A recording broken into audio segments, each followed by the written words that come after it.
l'hiver est là. N'attendez pas d'avoir froid pour venir chez Art & Cheminée et profitez de notre large choix de poêles et cheminées. Art & Cheminée, c'est la vente, l'installation, l'entretien et, nouveau, la livraison de granulés à votre domicile. Alors faites des économies sur votre appareil de chauffage et sur votre facture d'électricité en optant pour une solution de chauffage au bois. Art & Cheminée, à Vassy et Roche-sur-Marne.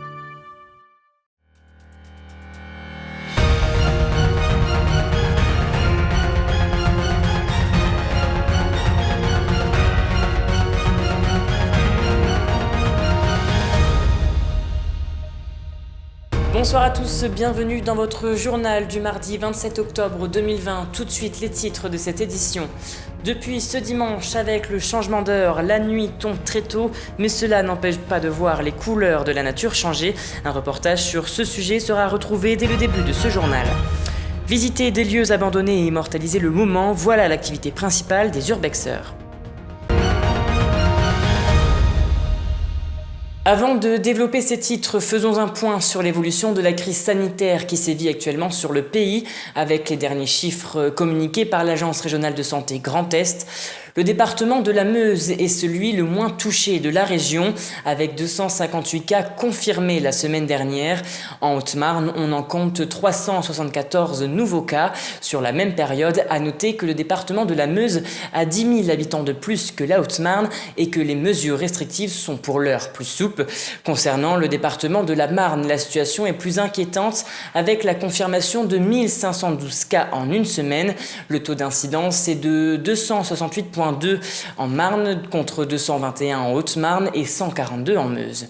Concernant les données hospitalières de l'ARS Grand Est, en Haute-Marne, 37 personnes sont hospitalisées et 2 sont en réanimation. En Marne, 86 personnes sont hospitalisées en raison de la Covid-19 et 15 sont en réanimation. Et enfin, en Meuse, une seule personne est en réanimation et 19 hospitalisées. Il y a 2 semaines, le préfet de la Haute-Marne, Joseph Zimet, avait annoncé que si la situation continuait à se dégrader, il prendrait des mesures restrictives en plus de celles que l'on connaît déjà, comme le port du masque obligatoire dans certaines zones. Ce soir, il a convié la presse en préfecture afin de faire le point sur la situation et annoncer de nouvelles mesures comme la fermeture des bars et des restaurants ou peut-être la mise en place d'un couvre-feu. Pour ne rien manquer de ces annonces, je vous invite à suivre nos réseaux sociaux et notre site internet puissancetélévision.fr. Tout autre chose, à présent, on quitte cette actualité morose pour une actualité plus colorée avec l'arrivée de l'automne depuis le 21 septembre.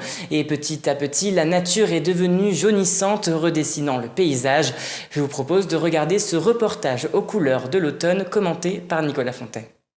Comme si un peintre avait redessiné la nature, laissant libre cours à sa créativité. Lors de cette saison, les feuilles des arbres se métamorphosent aux couleurs de la palette de l'artiste. Vert, jaune, orange ou rouge, la nature est chargée de nuances colorées. J'aime beaucoup l'automne. Et les couleurs sont magnifiques, elles sont un petit peu orangées, couleur ambre, c'est très beau. Au niveau des arbres, de la nature. L'automne est bien là, les jours raccourcissent, la température baisse et les fleuristes sont très demandés. Alors en ce moment, ce qu'on a beaucoup, ça va être avec de la feuille de chêne. Donc je vais vous faire ça, un petit bouquet. En cette période, nombreux sont ceux à vouloir acheter un bouquet aux couleurs de la saison. Tout l'été, on a fait du pastel, donc du ton blanc, du blanc vert, du blanc rose. Et une fois qu'on arrive à l'automne, on va passer plus sur de l'orange, du jaune orangé, du rouge ou de l'orange et du fuchsia, des couleurs vraiment qui donnent du peps en fait. Parce qu'après, une fois qu'on arrive dans les verts, on va arriver dans le blanc et rouge. Cela fait maintenant 30 ans que Claire est fleuriste à Vitry-le-François. Et les fleurs n'ont plus aucun secret pour elle, et ça à n'importe quelle saison. Il nous faut quand même des bases. On ne peut pas devenir fleuriste, on peut. Il y a des gens qui font de leur passion. Mais le mieux, c'est quand même d'avoir un CAP. C'est un métier, c'est pas du jour au lendemain on se prend apprenti fleuriste. Le bouquet est désormais emballé, prêt à être offert. En automne, on célèbre également la Toussaint et pour l'occasion, la fleur qui est à l'honneur est le chrysanthème. Ça, c'est vraiment la fleur de la Toussaint, c'est le chrysanthème. On remet vraiment au goût du jour les grossettes, les têtes dirigées et la pomponnaise. C'est vraiment les fleurs par excellence pour la Toussaint. Vous l'aurez compris, l'automne est une saison riche en couleurs. Bientôt, la palette du peintre va s'estomper, mais sous la neige, la nature offrira une toute autre beauté. Et vous le venez de voir, qui dit automne dit Toussaint, donc Halloween, une fête où l'on aime se faire peur, toujours à la recherche de sensations et de frissons. Certains décident même d'explorer des lieux abandonnés. Théo Raguin et Manon de Fontis ainsi que Lisa Lamorlette ont suivi un urbexer. Regardez. Depuis déjà 5 ans, Olivier et ses 2 enfants, Léo et Talia, partagent en famille une activité spéciale, l'urbex.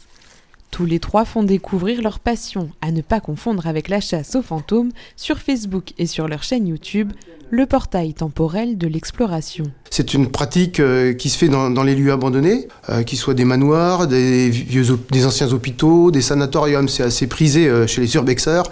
Il y a une ambiance particulière, il y a de l'adrénaline qui est produite.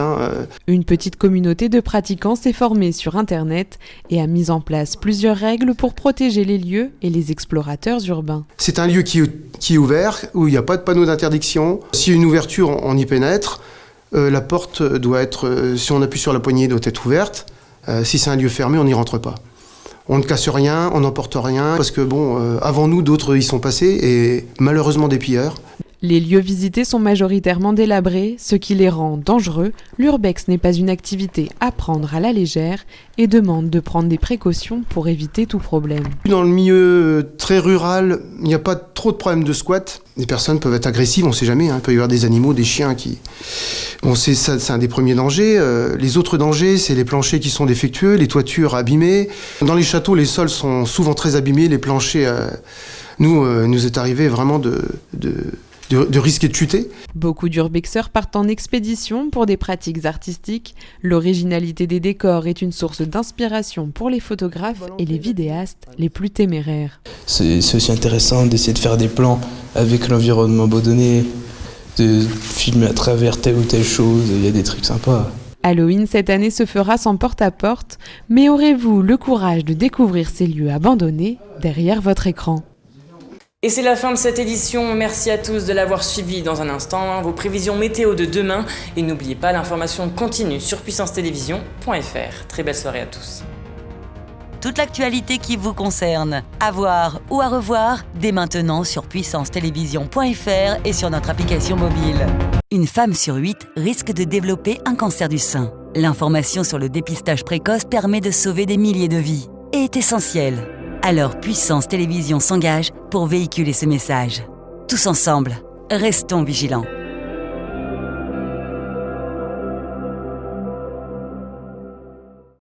Pour vos portails et garde-corps, faites le choix de Finalu Clos 2000.